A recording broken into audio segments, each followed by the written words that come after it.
izvo so pari kupisa manje. Hey, timuresera paposition mune munhu ari kungoita yaari kungoita. Pane nyaya imwe nyowani iri kunetsa panapa. Zvinhu zvacho vanhu vari kuita vachirova nerimwe engo because handimoona kuti kubva kumashure kwesoko vanhu vanga nezvimwe zvinhu zvavari kufunga vachitaura matauriro avari kuda kuita. But I want you to listen this and I want you to listen very carefully. Munzwa kuti chii chiri kunyatsorongwa panapa. Okay, right. Saka nhasi ndinoda kutaura nyaya dzemari muikonomi. Ndoda kumbozivisawo veve vari kungosimbisa inonzi chi CAB3 veve vachiti bill number 3 torida but vasingatomuzivisi kuti chi kuti zvaamira sei, right. Saka ndoda emphasize nyaya yegold, right. Gold price per gram yegold international like the latest price andakaona zviri zvanizvuru handisati ndatazamwe asi kana paine vanombovhura machazi forex XAUSD unonotarisa value kana kuti figure rine muedge kuright kwechart pakaenderana negreen line rere, then ichi unodivide na 31,1035 why divide na 31,1035 because price inenge iri paipe handechi 1 inenge iri per troy ounce, inonzi troy ounce 31,035 grams. Saka wakadivide chi price pechi per troy ounce ne 1 troy ounce ndokuti tiwane price pechi per gram. Saka chi zviri zvanezviri yanga iri around 154,000 per gram. Saka chi zvinoitika ndezvodai so gold remuzimbabwe inini hangu handizivi kwese ndoziva kupena long. Kupena long hazviri zvepamonth chaizvo. Approximately 30 to 40 kgs of gold are produced both through legal and illegal mining methods nema illegal producers food zvese papa takaintegrate, which means pane mamills anenge arimo meme. Mill ndofunga akamboita zvegold anoziva kuti unoite ndo anorova achiseparata one mavhu oita sese then kozoita cyanidation inenge ichiitwa paprocessing yacho nakuseparata mineral neimpurity but haisviki hayo pa100% because havana electrolysis yavanozoita. Panozodiwa futi electrolysis kuti rizoite pure increase purity. Saka gold rinodi purity yegold inomezhwa nemacarats anonzi macarats anenge ari 24. Saka macarats iwo zvari 24 kudaro kutangirawo pazvinana carat 20 apa kukwidza ndo anofechochi mahighest prices anenge anewo value yakati o. Saka which means pane 23 carat gold andaiona ichitengeswa nezuro. 23 carat gold inenge iri already papurity it's around 97 to 98% pure, which means kamwe ka 2 to 3% kacho kanenge kane maimpurities ani by mass. Then ichi saka rainzi 95,000 per kg. Saka kana 95,000 ichitenga chi 1 kg yechi yegold ristori pure food rine lower purity because 24 carat gold is 99.9 which means rinenge rine very low impurities almost negligible. Then ichi saka kana ra 24 carat ndo rari pachati rananchikudza reya ndo raita around 154,000 but kana richibva kuno kuAfrica munhu atengesi ne 154,000 why because vazo nemashipping cost because kana rikapinda neblack market for example richabva kuna napena long hand rabva kuna napena long achi richaitwa shipment kuenda chi kujoza then after South Africa richaendeswa chi kuma Arab countries kuna na UAE nanani then rozonoshandiswa kugadzira majuri nene. Saka chi zvese izvozvo zvoita kuti price chi kuno inge iri low, which means zvekuna napena long aka munhu anototengesa around 70,000 70 to 80 something thousand. Kana ngatiti for example sama wakwanza kudi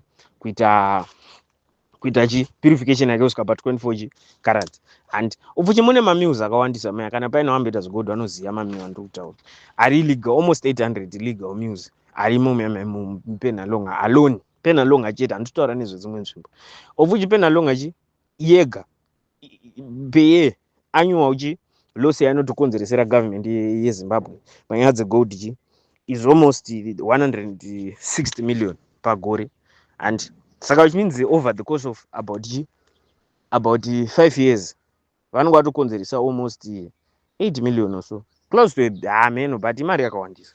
Then ichi 800 million kanswe. Then ichi saka zvinozoitika ndezvodai so right panyaya dzegold paipe patati and then right saka kana gold richidhura kudaro chifunga kuti iwewe 5 kgs dzegold dzikatengeswa pamarket kwayo ngatiti wawana iwo 100,000 per kg $500,000 mari iyo inokwana kusimudza chikoro mugoisa zvese imari inokwana kuti wakachikoro chine musoro ichocho, because that is half $1 million. Saka i5 kgs is a good jet. Saka ngatichiti 30 kgs per month, right? Kuna na fidelity printers, ma small scale miners nematizi now anowanzomaavoida. Why? Because vanonoka kupay out, number one. Number two, amene kana chokwadi banamudzwa apo mpacho andokuvhara amene kana chiri chokwadi acho, but maprice avanenge ari higher on paper. Ndozonoitika kuti hanzi vanogona kuzokupai mari shoma kudarika yamakataurirana, because iyo on paper vanogona kukudza kuti tokupai 143,000 per kg, but then practically ozokupai less. Wanzwiza? Saka mine anoona kuti beta yangu nditengese ne100,000 yangu per kg, but ndichipiwa mari yangu ipapo. One. Number two, ndine guarantee yekuti mari yangu ndikutoipiwa, kwete zondomboimirira futi.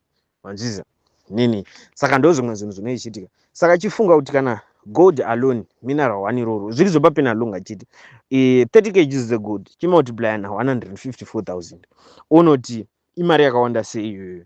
Dai kuri kunzi rese riri kupinda, ngatimboti igovernment iri kurana inonzi mining dzese idzodzo, dai anga iri government iri kurana mining dzese idzodzo ichijeneraja mari idzodzo yega, chimbopagaya tikazosubtracta maexpenses, ngatimboti maexpenses total anogona kuita 500,000. In fact I don't think so, because even magetsi azvimamill zvazvo dai zvanyanya kudhura maindividuals angadai asingazvikwanisi. Saka ndikanoti 150 by 30, that is almost 4 to 5 million per month, which means total mari inopinda nekunana penalonga kwekuya is millions per month. Maona imari right, ipenalonga chete andataure. Kuna na kwamuriwa futi gold dziko, kuna na dzimwe zvimwe negold ndedzipi dzakawandisa adziperi. Saka chifunga imi kuti Zimbabwe yese already multiply that 30 kgs by, ngatimboti dai kwakune nzvimbo 13 dzine gold muZimbabwe, 390 kgs per month roughly, it's an approximate foot of which rimwe racho totopinda neblack market hatitozivi. Chifunga kuti imari yakawanda sei iyoyo.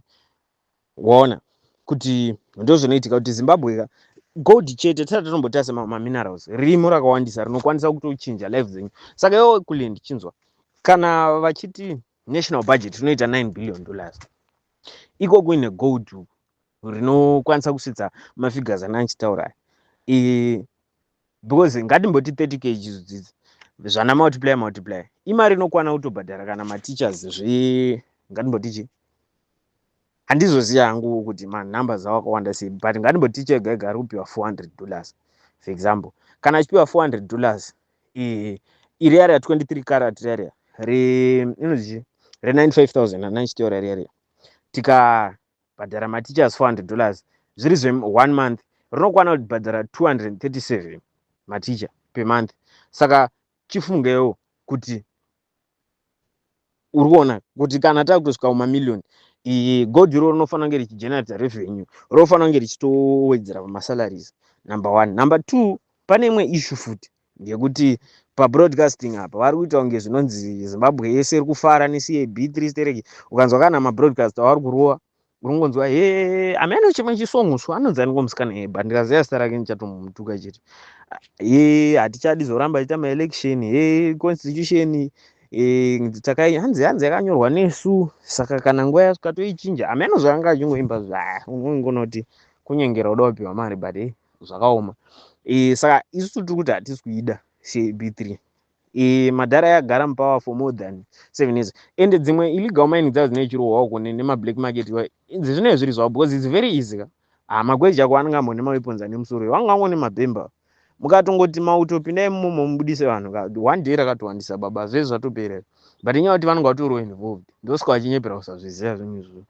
Saka isusu tiri kuti CAB3 hatisi kuida. Saka ndonyaya dzemari dzinanyimboonesa vanhu kuti igold chete ranangotaurira. Chifungai maminerals ese, kopa chaicho ine zimarket kunzoko, which means vanhu vanotoita zvescrap metal anoita zvekopa, ndofunga munongoziva kubatwa nemakopa wires because ane value yakawanda. Muri kuona kuti ndo pane nyaya. Saka mapostori aya kubuda achinyengerera tungwarira kuti tipire bishop wedu muri kuzvinyadzisa. Ndo chokwadi chaicho, muri kuzvinyadza kuzvirerutsa chaiko level 0 chaiko. Vanhu zvimwe zvinonyarai une serious note. Saka ndozvonaida kungotaura nhasi kuti CAB3 hatisi kuida izvo, hatitombooni kana chaanofanira kukondinyira even pandarama inonzi Burkina Faso chaicho first 2 years chaicho Traore angato baba matorists ese pamastreamer vaiposta payoutube waingona mazirori achingotransporta building material uchiona mazimo kuti iwe zibuilding iro rotange rekueurope kai neiro uchiona mastreets akavakwa zvakanaka mundara. But pari pabeginner first over the course of 2 years yanga yatomira mushe munyika, yanga yakamira nemusoro mundara ine materrorists isingatombotangiki, nyangwe tourism chaicho yaitonzi not recommended, musaende ikoko. But waona kuti chi pakangoita lead akarongeka chete. Zimbabwe ine more than 48 maminerals, more than 43 sorry maminerals, mamwe acho asati atozikanwa kunzi ariko here kana kuti ako maemeralds, nyangwe oil chaicho kunana Vic Falls kwekaya mukada kunyaso excavate hamuishayi. But hakuna hako marifinary. But ndingotaura kuti kuri kunzi paita vaita serious nazvo, this country could be performing much better than South Africa, but South Africa ingone madiamonds chete. Wameenda kujoze kuna iwe kana uri kujoza mudara dzimwe nzvimbo dzototange kudenga mudara kunge kuEurope chaicho, but it's just South Africa pasera, it's not very far. Saka kana munzwa kuti country ine South Africa ine maminerals api, but anombowanda ndozvandoziya because ndongoziya madiamonds ndoega ndoziya obvious anakopa wazoshaiki. Waona kuti saka kana tichitobhitwa nekandri yatorwa panhamba yemaminerals, and besides pasina kumboti maminerals population yedu itori significantly smaller than yekuside kwoko futi. Waona, which means there will be less volume yemacitizens yekuda kusupplementa nekudididi. Plus pajoseph futi vanhu vanopiwa mari dzadza maincentive chaiwo, vanhu vakaretire chaiwo vanotone mari dzavanopiwa just for service besides mapension. Vana chaiwo vasina vana baba vanotone maallowance avanotopiwa nezvimwe zvinhu, nyangwe vanhu vachembera chaiwo kungopiwa. South Africa inochengeta vanhu vayo mudara, ngoti vanozongofawo nemadrugs vafanaya vari mustreet, but zvokuchengeta inomiramira ndofunga unotozviziva iwo ndiuriko. Waona kuti vanhu ngavazive nyaya idzodzi kuti mari muikonomi inenge yakazara, musambofe makanyeperwa kunzi hapana mari saka zviri kunetsa, zvichanaka, nyika ichanaka. Yagara yakatonaka. Nyaya iripo ndeyekuti pana vanhu vashoma vanenge vachibenefita out of the general population, ndo zvine zvingoitika chete. Zvakafanira course yemining engineering, nemawandira aita maminerals Zimbabwe, ita mining engineering izvozvi zvoone. It's very risky because machanzi ekusaona basa ritu hai. Mamining engineers mazhinji andoziya ini, ndongoziya vashoma shoma kana mabasa endo ari kudya chete chaizvo. Vazhinji vandoziya ini, vatori maticha zvephysics, vatoticha physics nana maths muzvikoro because mabasa acho akatotadzawo mabata, haasi kuwanika. Waona, saka they make people believe kuti zvakatiomera.